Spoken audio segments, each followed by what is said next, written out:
दोस्तों, सबसे मुश्किल लड़ाई तब नहीं होती जब आप बाहर वालों से लड़ते हैं। सबसे मुश्किल लड़ाई तब होती है जब आप अपनों से लड़ते हैं, क्योंकि कोई अपनों से लड़े तो कैसे लड़े।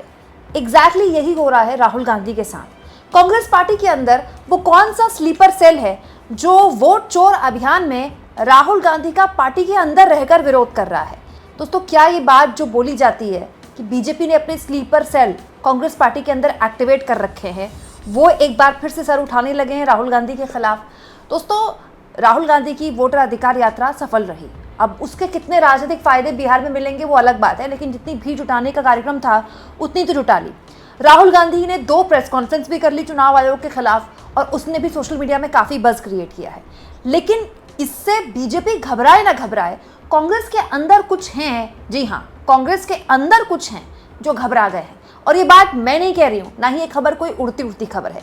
अंग्रेजी अखबार इंडियन एक्सप्रेस ने बकायदा इसको लेकर एक लंबा चौड़ा लेख लिखा है। आप चाहें तो खुद भी ये लेख पढ़ सकते हैं। दोस्तों, इंडियन एक्सप्रेस के इस लेख के मुताबिक, ये देखिए, इस लेख की हेडलाइन है, as Rahul goes down H bomb hydrogen bomb path murmurs in Congress, what would be the fallout radius. दोस्तों, अगर आप चाहें तो मनोज JCG का ये लेख खुद भी पढ़ सकते हैं इंडियन एक्सप्रेस में। बेसिकली ये कांग्रेस के अंदर कुछ लोग हैं जिनका नाम छापे बगैर इस लेख में बताया गया है कि कांग्रेस के अंदर दरअसल एक गुट है, एक तबका है जो ये मानता है कि राहुल गांधी ये जो वोट चोर अभियान आगे बढ़ा रहे हैं, चुनाव आयोग को टारगेट कर रहे हैं और वोट चोरी के मुद्दे को उठा रहे हैं, ये दरअसल काफ़ी नुकसान पहुंचा सकता है राहुल गांधी को। राहुल गांधी को नहीं, कांग्रेस पार्टी को नुकसान पहुंचा सकता है। और तो और इस आर्टिकल में ये भी कहा गया है दोस्तों कि पार्टी लीडर्स इस बात के लिए साफ नहीं है कि कहीं ऐसा ना हो कि राहुल गांधी का ये अभियान जो भारत का पूरा लोकतांत्रिक ढांचा है उसको ही कमज़ोर ना कर दे, और इस अभियान की वजह से राहुल गांधी और कांग्रेस पार्टी को ज़बरदस्त नुकसान हो जाए। तो अब आप कहेंगे दोस्तों, कांग्रेस पार्टी ऐसा क्यों सोच रही है? कांग्रेस पार्टी को इससे क्या आपत्ति हो सकती है? दोस्तों, राहुल गांधी का अभियान लोगों के दिमाग में जा रहा है भाई। दोस्तों, वोट चोर गद्दी छोड़, ये नारा बच्चे बच्चे तक पहुंच चुका है। बिहार में एक मुद्दा भी बन गया ये बात भी सच है कि बिहार में SIR भी एक बड़ा मुद्दा है। लेकिन अब जब ये मुद्दा बन रहा है, अब जब राहुल गांधी सड़क पर उतर रहे हैं, संघर्ष करते दिखाई दे रहे हैं, लड़ते दिखाई दे रहे हैं, तो कांग्रेस पार्टी को तो इससे खुश होना चाहिए, क्योंकि एंड ऑफ द डे विपक्ष में रहने के लिए थोड़ी आप राजनीति करते हैं।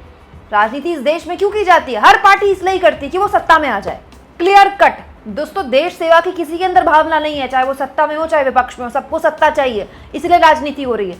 तो 10 साल से जो पार्टी विपक्ष में है, अगर उसका नेता अपने किसी मुद्दे को लेकर सड़क पर जा रहा है और जनता उसको हाथों हाथ ले रही है, तो कांग्रेस पार्टी के लोगों को तो खुश होना चाहिए। अब कांग्रेस पार्टी के लोगों को क्या आपत्ति हो सकती है?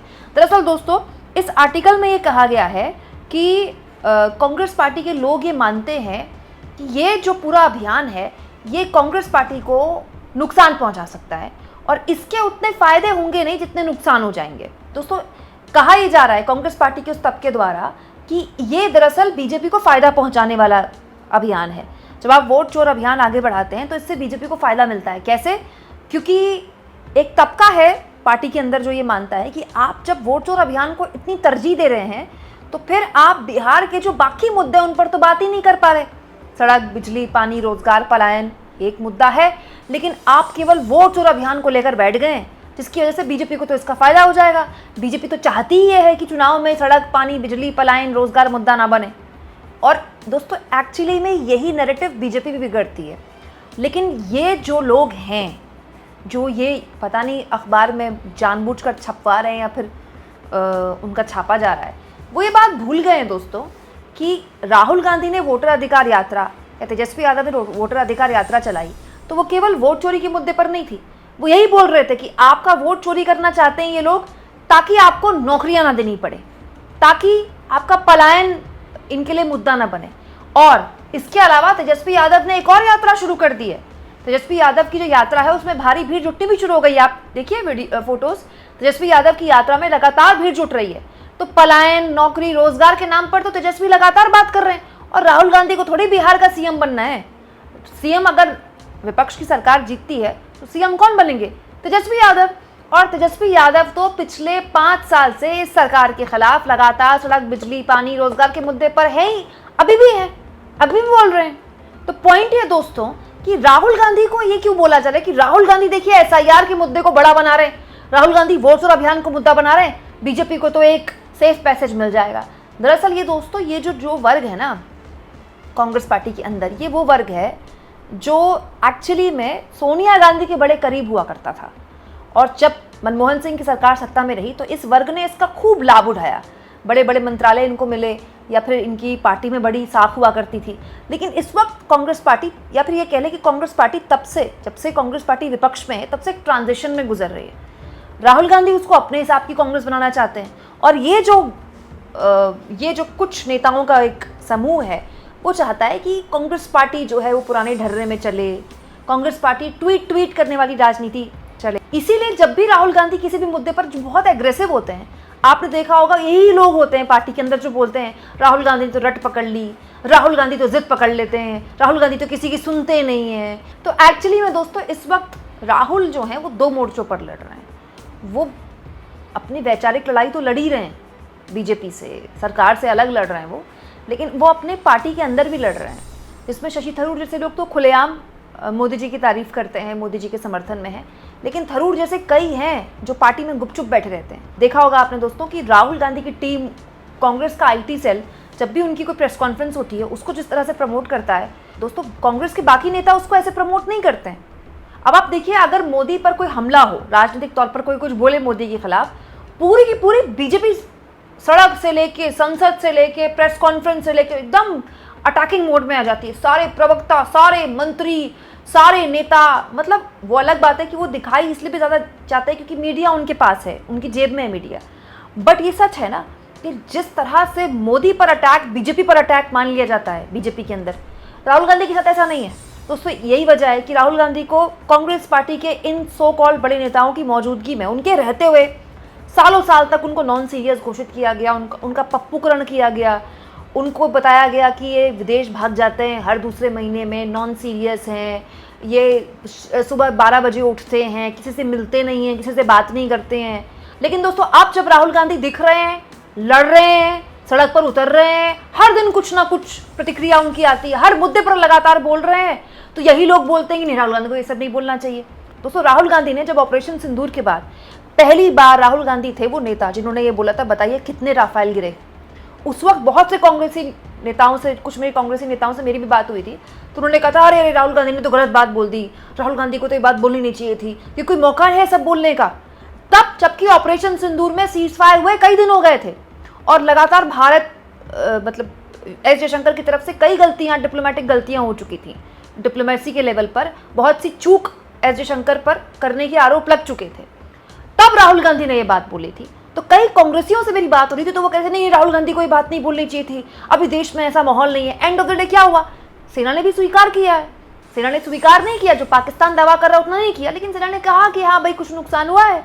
और उसके बाद दोस्तों ऑपरेशन सिंदूर पर जो बहस हुई 2 दिन लोकसभा में, पूरी लोकसभा में सारे विपक्ष के नेताओं ने यही कहा कि भाई जो नुकसान हुआ है आप ठीक ठाक बता दीजिए। दोस्तों सीज फायर भी जब हुआ तो राहुल गांधी बार बार टारगेट करके पूछ रहे थे कि बताइए, ट्रंप ने आपसे कहा सीज फायर करने के लिए, ट्रंप ने आप पर जोर दिया। उस वक्त भी ये कांग्रेसी बोल रहे थे, कांग्रेस के अंदर रहकर कि अरे राहुल गांधी को इस तरह से टारगेट नहीं करना चाहिए, मोदी के लिए सब नहीं बोलना चाहिए, अभी देश में माहौल नहीं है। एंड ऑफ द डे क्या हुआ, पूरी बहस लोकसभा राज्यसभा को उठा लीजिए इसी बात पर है कि बीजेपी ये साबित करती रही कि ट्रंप ने सीज फायर नहीं कराया, और विपक्ष साबित करता रहा कि नहीं, सीज फायर ट्रंप नहीं करवाया है। ये सच है ना दोस्तों कि राहुल गांधी जो बात बोलते हैं उस वक्त उनका मजाक ना केवल बीजेपी उड़ाती है, उसको एक तरह से डिसओन ना केवल बीजेपी करती है बल्कि कांग्रेस पार्टी भी करती है। अब आप कहेंगे क्यों हो रहा है, राहुल गांधी कोई एक्शन क्यों नहीं ले पाते पार्टी के अंदर नेताओं पर? मोदी के खिलाफ भी बहुत सी चालें पार्टी के अंदर चली जाती हैं, तमाम तरह के लोग हैं ऐसे, एक पावर सेंटर क्रिएट करने की कोशिश भी की जा रही है गडकरी के इर्द गिर्द, लेकिन वो कर नहीं पाते। एक्टिवली दिखता तो नहीं है, कम से कम कर भी रहे होंगे तो, लेकिन आप कहेंगे राहुल गांधी के लिए ऐसी साजिशें कैसी हो रही हैं? दोस्तों ये सारी जो ताकत है ना, ये सत्ता देती है। दोस्तों जब आपके पास सत्ता होती है तो आपके पास अकूत ताकत होती है, फिर आपका कोई कुछ नहीं बिगाड़ सकता, ना पार्टी के बाहर, पार्टी के भीतर तो खैर कुछ नहीं बिगाड़ सकता।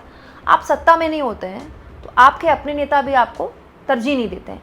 जब तक गांधी परिवार चुनाव जितवा रहा था तब तक यही कांग्रेसी गांधी परिवार के बड़े खास हुआ करते थे, सोनिया गांधी के लिए आंसू बहाया करते थे, जब सोनिया गांधी ने पीएम बनने से इनकार कर दिया था। आज वो गांधी परिवार चुनाव जितवाने के इस काबिल नहीं है कि वो हर चुनाव जितवा सके। और गांधी के नाम पर वोट नहीं पड़ रहा है। मतलब राहुल गांधी का अपना एक ऑरा है, उन्होंने अपना एक पर्सनैलिटी डेवलप कर ली है, लेकिन आज से 30 साल पहले जैसे इंदिरा गांधी के नाम पे वोट पड़ता था, अब वैसा माहौल नहीं है। आपने एक्सेप्ट करना पड़ेगा, इसमें कोई ऐसी बात थोड़ी है कि मैं कोई अलग बात बोल रही हूँ, नहीं है, सच्चाई है ना।